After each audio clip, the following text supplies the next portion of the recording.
Hey everybody, it's Friday Farm Vlog, and we have fertile hatching eggs to incubate. And I'm so excited. I got my incubators ready yesterday because I like them to run for 24 hours before I put these precious hatching eggs inside of the incubators. I need to be sure those temperatures are just right. So I have been checking the temperatures with backup thermometers, the Govee, and the incubator temperature, and making sure that everything matches so we are ready to go. Also, these hatching eggs that I've been collecting over 10 days from my Buff Orpington breeding flock, I have been keeping them in storage, rotated at a 30-degree angle, and I'm rotating them several times a day just to be sure they stay in tip-top condition for incubating. And now that I have gathered enough of them, look at these beautiful eggs. Now you will notice there are some mud on these, and it's spring weather here in Massachusetts. So no matter how much hay and straw that I put down, with all the rain we've been getting, their little muddy feet come in and out, and they do get the eggs dirty. So while you can certainly hatch eggs in an incubator that are not washed, I personally like to wash them, get that mud off of there, because frankly, I wouldn't have enough eggs if I didn't include the eggs that got muddy. So I have in the past done experiments side by side of washed eggs versus natural eggs that have not been washed. And in my experiment, the washed eggs did better. Doesn't mean that's how it's gonna work for everybody, but with my muddy eggs, it just works out better for me when they're washed. So I am going to candle them, make sure that there are no cracks and that the yolk looks in good condition and intact. Once I've selected the best eggs, I will then get them washed. Now, I did the prep work for the incubators yesterday, meaning that I took them out of storage, I cleaned them up. I did allow the trays to soak in a diluted bleach solution just to try to eliminate as much bacteria as possible for as sterile of an environment as I can make for these eggs that will be washed, so they won't have that protective bloom on them anymore. So it's really important that I get it as clean as possible. And then the other components of the incubator that are not submersible, I did wipe down with disinfecting wipes for those, again, to reduce bacteria. I do wash my eggs with warm water, and then after I get all the mud and feces off of them, then I spray them with a diluted bleach solution, and I place them in these deviled egg trays that I got from the dollar store. So that way I have an easy way to transport them to my incubators safely once they are dry. I do keep my incubators downstairs in the basement so that they are away from our giant farm dogs. And just out of the way of the busy hustle and bustle, away from windows. There's a lot of factors that can affect your incubators, so you don't want them in direct sunlight, you don't want them near drafty areas like doors and windows. You want a nice consistent temperature in the room, and so for me, it works out well in the basement in a less trafficked area of the house where the pets can be restricted from going. With these eggs, I am gonna be doing dry hatching. For me personally, I find it's the easiest way to hatch.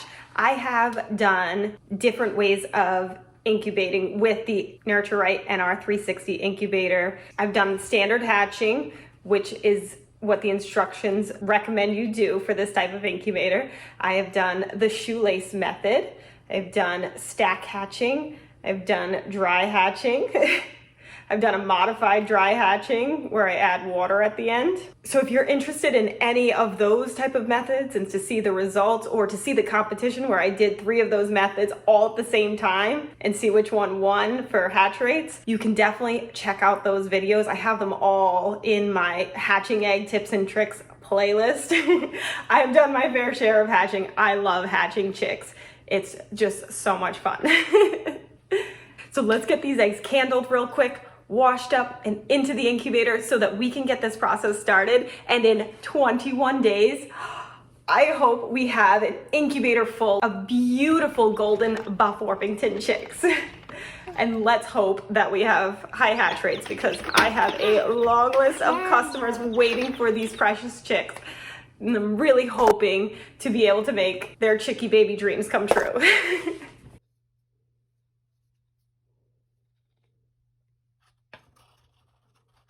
Okay, great news. They all look good when I candled them. So there were no cracks, no scratches in them. All the yolks looked intact. And I was also looking at the air cells at the top and making sure that there was nothing unusual about them. They all looked good, which means that my hens continue to do a good job of taking care of their eggs and laying them and not tossing them out of the nesting box, which is great. I really appreciate it because it's nice to be able to use all the eggs. So now I'm gonna wash them and spray them with a diluted bleach solution.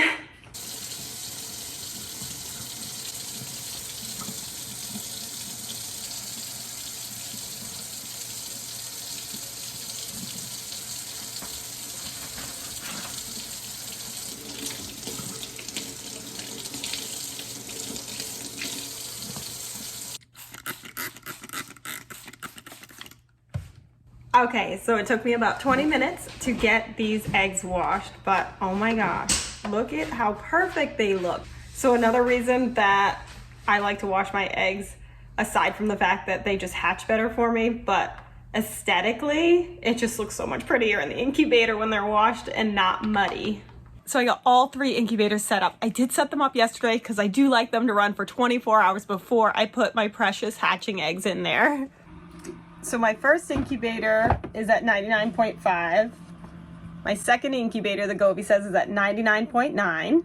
So I'm comfortable with those temperatures as long as it's somewhere between 99.5 and 100.5. That is great for chicken hatching eggs. Now this incubator holds 22 eggs, and this is the incubator I'm going to be hatching my first batch of chicks from.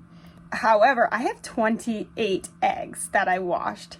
Here's the thing, guys. I always want to make sure that I'm hatching as many chicks as possible because I have orders for them, right?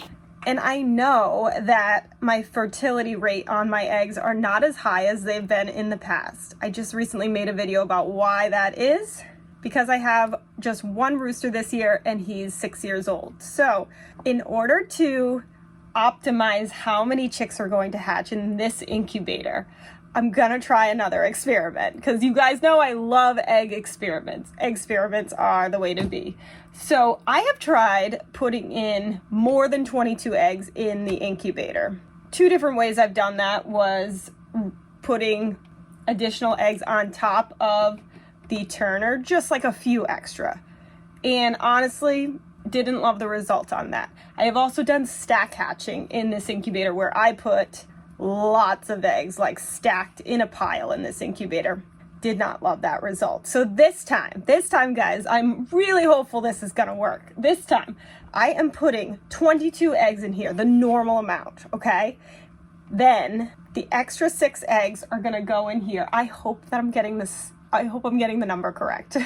Those 6 eggs are eventually going to move into this incubator if I guessed correctly. What I mean by that is in 4 to 7 days, I'm going to pull out the eggs that are not fertilized, which means when I candle them, they are going to look like there's no development, no spider veins, no change, just a plain old egg like they look today. And I will remove those eggs that are not fertilized because as I've been checking the fertilization of my hatching eggs, which if you don't know how to do that, I have a video for that too. I'm going to link all these videos down below for you guys.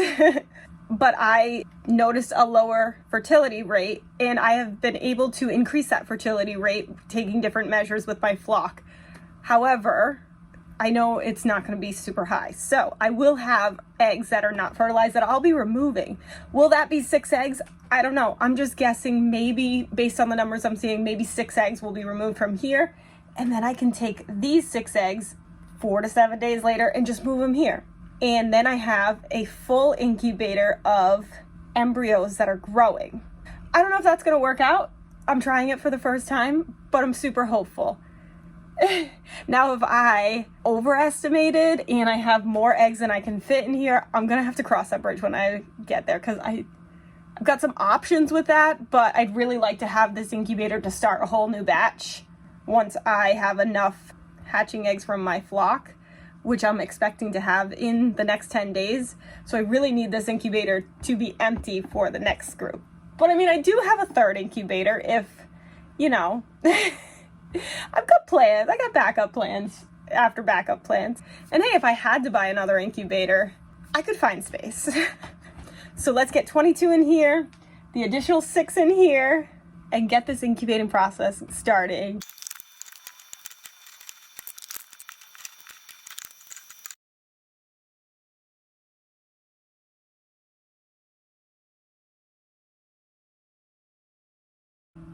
Here we go. This is it.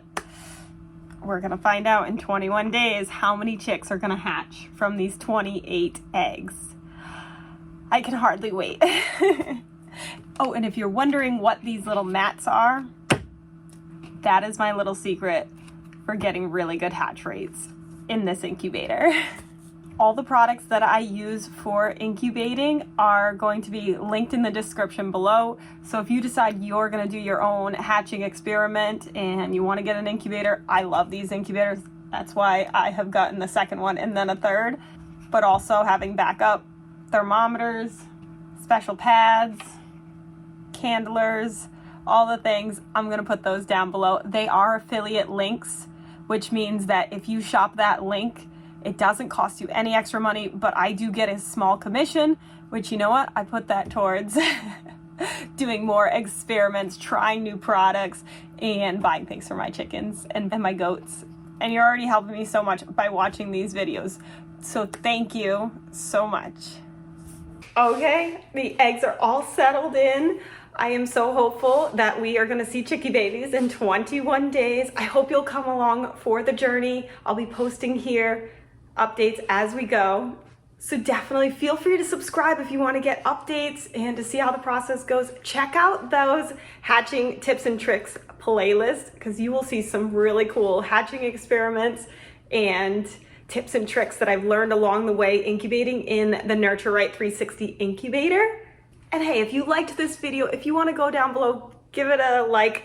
I would really appreciate it. It really helps our channel grow.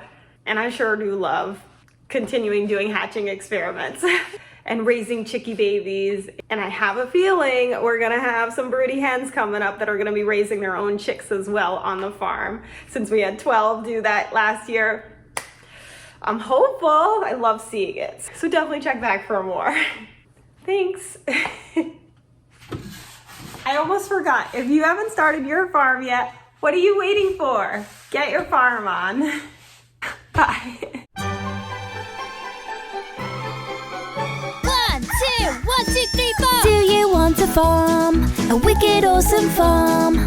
Watch this channel to learn what to do. We love to farm and we'll show you. Yeah, welcome to our show. Whoa. Just one